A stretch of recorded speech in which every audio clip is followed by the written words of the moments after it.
সব সাদা সাদা মরমর মূর্তিগুলো জীবন্তের মতো জলকেলি করছে পুকুরের জলে।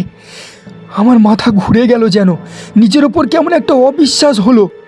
সেখান থেকে মারলাম টেনে ছুট। একেবারে সোজা দৌড় দিয়ে ফটকের কাছে এসে যখন পৌঁছেছি, তখন আমার মনে হলো, অবশ্যই হলপ করে বলতে পারবো না সত্যি কি না, তবে আমার মনে হলো যেন অনেকগুলো মেয়ে খিলখিল করে একযোগে হেসে উঠল।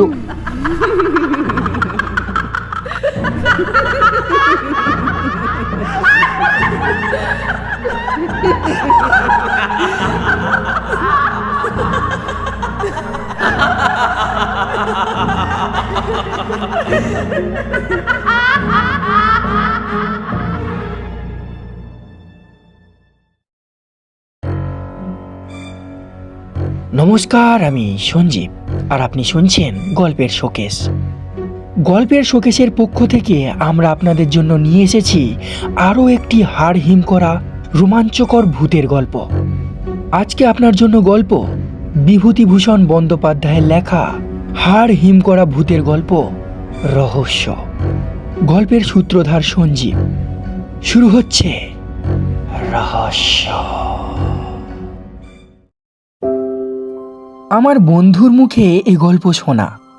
বন্ধুটি বর্তমানে কলকাতার কোনো এক কলেজের প্রফেসর।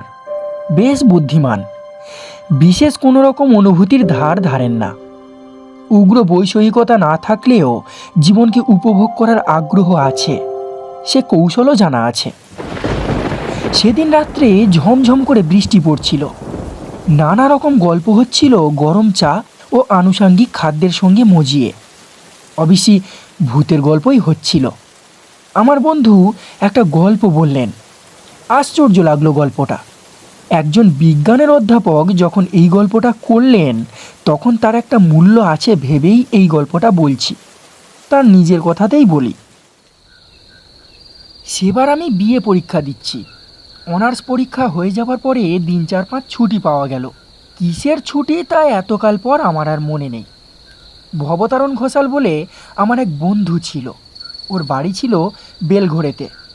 ভবতারণ ক্লাসে খুব পান খেত, ক্লাসের বাইরে ঘন ঘন সিগারেট খেত, অশ্লীল কথাবার্তা বলতো, লম্বা লম্বা কথা বলতো। চালবাজির অন্ত ছিল না। তার আমার সঙ্গে খুব বনতো, এই জন্য যে আমি নিজেও একজন দস্তুর মতো চালবাজ ছেলে ছিলাম তখন। এখন সেসব কথা ভাবলে হাসি পায়। তারপর যা বলছিলাম, অনার্স পরীক্ষা শেষ হবার দিন ভবতারণ আমায় টেনে নিয়ে গেল ওদের বাড়িতে। যাবার সময় ট্রেনে গেলুম, কিন্তু ট্রেন থেকে নেমে অনেকটা হাঁটতে হলো, কারণ ওদের বাড়িটা প্রায় গঙ্গার ধারের কাছে। কিছুক্ষণ ওর বাড়িতে থেকে হঠাৎ কি একটা বিষয়ে ঘোর তর্কাতর্কি হলো ওর আর আমার মধ্যে। এমন চরমে উঠল সে তর্ক যে দুজনের মধ্যে হাতাহাতি হবার উপক্রম। হায় রে সেসব দিন, এই রোদ, এই মেঘ, তখনকার জীবনে তাই ছিল স্বাভাবিক। যাই হোক, আমি ভয়ানক রেগে ওদের বাড়ি থেকে সেই সন্ধ্যাবেলায় বেরিয়ে পড়লুম। এমন জায়গায় ভদ্রলোকের থাকতে আছে? বারাকপুর ট্রাঙ্ক রোড হয়ে হন হন করে হাঁটছি কলকাতা মুখে। দিব্যি ফুটফুটে জ্যোৎস্না রাত। মাঝে মাঝে এক আধখানা মোটর দ্রুত বেগে চলে যাচ্ছে কলকাতার দিকে। সম্পূর্ণ নির্জন রাস্তা। একবার একটা মাতাল কুলি ছাড়া আর কোনো লোকের দেখা পাইনি। হঠাৎ আমার মনে হলো এতটা রাস্তায় একটানা হাঁটতে পারবো না, একটু বিশ্রাম দরকার। ডাইনে বাঁয়ে চাইতে চাইতে কিছু দূরে গিয়ে একটা বাগান বাড়ি দেখে তার মধ্যে ঢুকে পড়লুম। বাইরে থেকেই আমার মনে হয়েছিল এই বাগান বাড়িতে লোকজন কেউ থাকে না। আছে হয়তো এক আধটা উড়োমালি, তাকে 2-4টি পয়সা দিলে বাগানের মধ্যে বসে একটু বিশ্রাম করতে দেবে। এখন নিশ্চয়ই একটা পুকুর আছে বাগানে, নিশ্চয়ই তার ঘাট বাঁধানো। এমন গ্রীষ্মের দিনে জ্যোৎস্না রাত্রে পুকুরের বাঁধা ঘাটে কিছুক্ষণ বিশ্রাম করবার আনন্দ অনেক দিন পর হয়তো কপালে জুটে যাবে। বাগানের মধ্যে ঢুকে মনে হলো এ বাগানে লোকজন কেউ বাস করে না, ঘন ঘন কেউ আসেও না। লাল কাঁকড়ের পাথরগুলোর উপরে 1 হাত লম্বা উলু ঘাস, ফুলের ক্ষেত আর আগাছার জঙ্গলে ভর্তি। আরও একটু অগ্রসর হয়ে মনে হলো এ বাগানবাড়ি খুব বড় লোকের। অন্তত যে সময়ে এ বাগানবাড়ি তৈরি হয়েছিল সে সময়ে মালিকের অবস্থা খুব ভালো ছিল। শৌখিন রুচির পরিচয় আছে এর প্রত্যেকটি গাছপালায়, প্রত্যেকখানি ইটে পাথরে। আগাছা ভরা ফুলের ক্ষেতের মাঝে মাঝে এখানে ওখানে পাথরের অপ্সরী মূর্তি, দু একটার হাত ভাঙা নাক ভাঙা। অনেক এমন অপ্সরী মূর্তি আছে বাগানের এদিকে ওদিকে। কোনোটার পিঠ দেখা যাচ্ছে, কোনোটার মুখ ঝোপের আড়ালে। একটু দূরে গিয়ে বাঁদিকের চওড়া পথ ধরলাম। পুকুরে গিয়ে পথটা শেষ হয়েছে, তবে যে ধরনের পুকুর আশা করেছিলাম তা নয়। অনেক কালের পুরনো পুকুর, বাঁধা ঘাট একসময় ছিল, এখন তার মাঝামাঝি প্রকাণ্ড বড় ফাটল ধরেছে। রানার দুপাশে বট অশ্বত্থের গাছ গজিয়েছে। সে ঘাটে নামাও যায় না সিঁড়ির সাহায্যে। রাত্রে তো সাপের ভয়ে সেদিকে যেতেই আমার সাহস হলো না। ঘাটের থেকে কিছু দূরে একখানা বেঞ্চি পাতা। ক্লান্ত শরীরে বেঞ্চির উপরে শুতেই কখন যে ঘুমিয়ে পড়েছি নিজেই জানি না। আমার তন্দ্রা যখন ছুটে গেল তখন অনেক রাত। সামনের দিকে চাইতেই একটা অদ্ভুত সন্দেহ হলো আমার মনে। আমার বেঞ্চিখানা থেকে কিছু দূরে যে অপ্সরী মূর্তি আমার দিকে পাশ ফিরিয়ে দাঁড়িয়ে আছে, সেটার দিকেই ঘুম ভেঙে আমার চোখ পড়ল।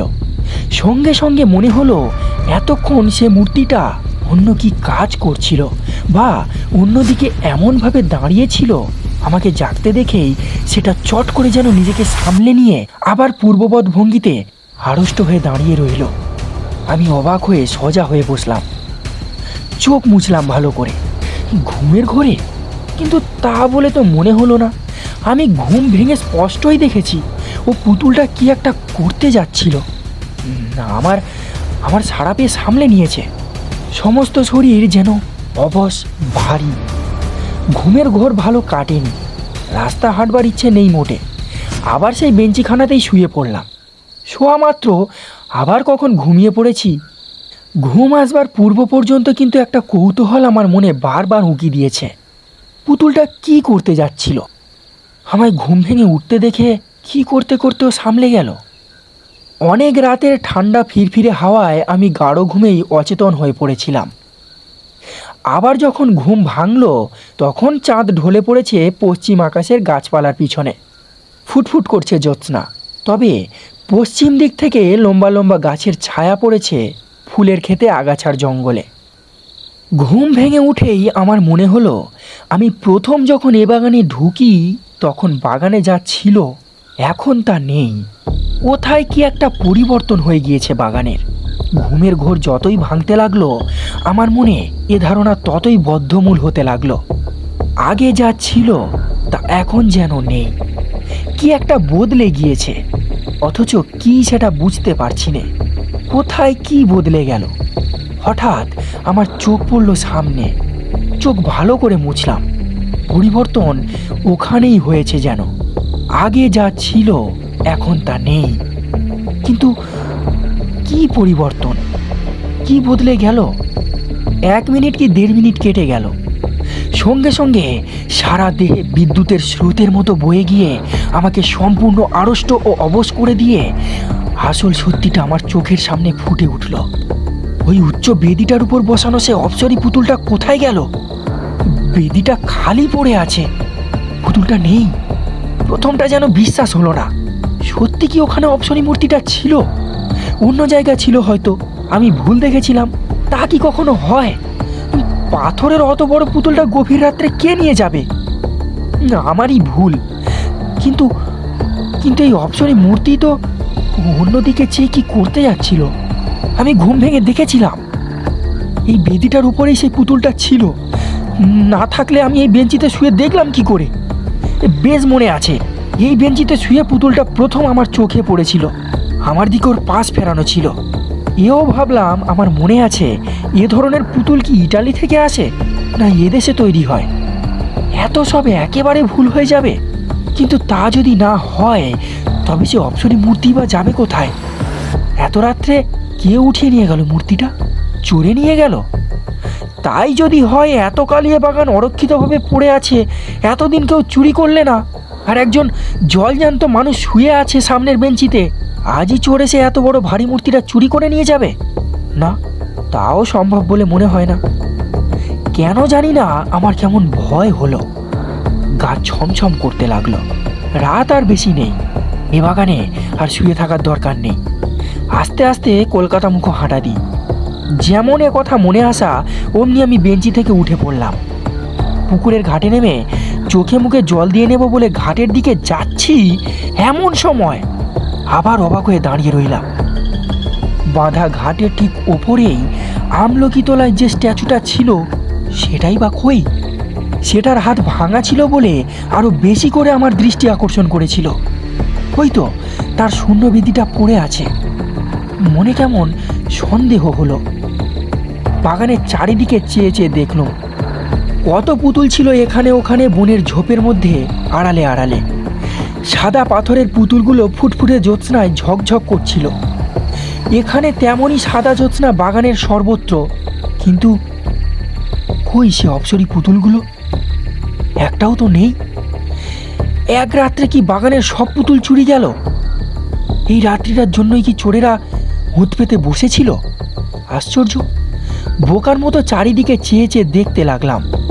এতক্ষণে বুঝলাম, ঘুম ভেঙে উঠে যে ভাবছিলাম বাগানের কোথায় কি পরিবর্তন হয়েছে, সে হলো এই পরিবর্তন। বাগানময় এই মস্ত পরিবর্তনটা সাধিত হয়েছে আমার ঘুমের মধ্যে। ততক্ষণে আমি পায়ে পায়ে গিয়ে পুকুরের বাঁধা ঘাটের ওপরটাতে দাঁড়িয়েছি। হঠাৎ পুকুরের জলের দিকে চাইতে আমার কেমন যেন হয়ে গেল। সারা শরীর ডোল দিয়ে উঠল ভয়ে। বাগানের সব অপ্সরী পুতুলগুলো জলে নেমে সাঁতার দিচ্ছে, দিব্যি সাঁতার দিচ্ছে, এপার ওপার যাচ্ছে। কিন্তু একটা জিনিস আমি স্পষ্ট দেখতে পেলাম, সেগুলো জীবন্ত হয়ে ওঠেনি, আড়ষ্টভাবেই পুতুল রূপেই সাঁতার দিচ্ছে। এইখানে আমাদের মধ্যে কে বন্ধুকে প্রশ্ন করলো, আপনি স্পষ্ট দেখতে পেলেন? অধ্যাপক বন্ধুটি আমাদের মুখের দিকে চেয়ে বললেন, অনেক দিনের কথা হয়ে গেল বটে, কিন্তু আমি আজও ভুলিনি সে রাত্রের কথা। সে দৃশ্য আজও দেখছি চোখের সামনে, মাঝে মাঝেই যেন দেখি। বিশ্বাস করা বা না করা অবশ্যই আপনাদের ইচ্ছে, আমি কাউকে বলিও নি বিশ্বাস করতে। আমি বললাম, সিদ্ধি খেয়েছিলেন বন্ধুর বাড়ি বেলঘড়েতে? আমি ওসব ছুতাম না তখন, এখনও তাই।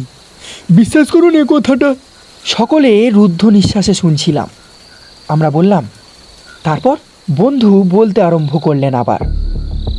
তারপর চুপ করে দাঁড়িয়ে রইলাম এক দৃষ্টে সেই দিকে চেয়ে। আমার মনে হলো আমি পাগল হয়ে গিয়েছি, কিংবা আমার কোনো শক্ত রোগ হয়েছে। যা দেখছি এসব কি?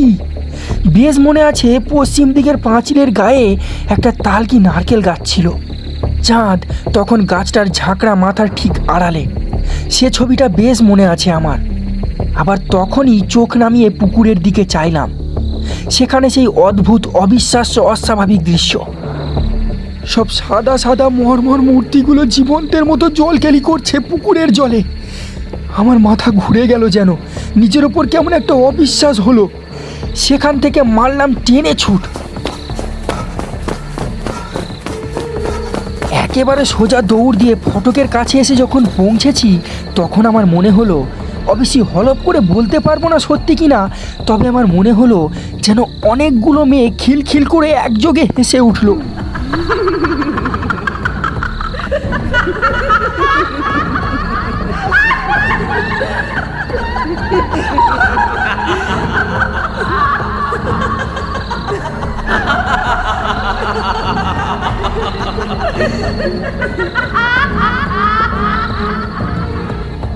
হাসির একটি ঢেউ যেন আমার কানে এসে পৌঁছালো। পরক্ষণেই আমি একেবারে বারাকপুর ট্রাঙ্ক রোডের উপরে এসে পড়লাম। এবার আপনারা যে প্রশ্ন করবেন তা আমি জানি, সেখানে আমি আর গিয়েছিলাম কি না। পরদিনই গিয়েছিলাম, একা নয়, 3টি বন্ধু সঙ্গে করে। গিয়ে দেখলাম পুরনো ভাঙা বাগান বাড়ি, আগাছার জঙ্গলে ভরা ফুলের ক্ষেত, কতকগুলো হাত ভাঙা নাক ভাঙা অপ্সরী পুতুল এদিকে ওদিকে বনে জঙ্গলের আড়ালে পাথরের বেদির ওপরে দাঁড় করানো। কোথাও কোনো দিকে অস্বাভাবিকতার কোনো চিহ্ন নেই। হঠাৎ আমার এক বন্ধু আমাকে ডাক দিলে।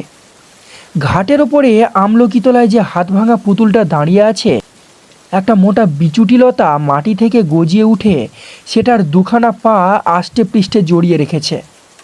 অন্তত 1 বছরের পুরনো লতা। গত বর্ষায় এই বিচুটি লতা গছিয়ে উঠেছিল এমনও মনে হয়। লতাটার কোথাও ছেঁড়া নেই। ভালো করে পরীক্ষা করে দেখা গেল।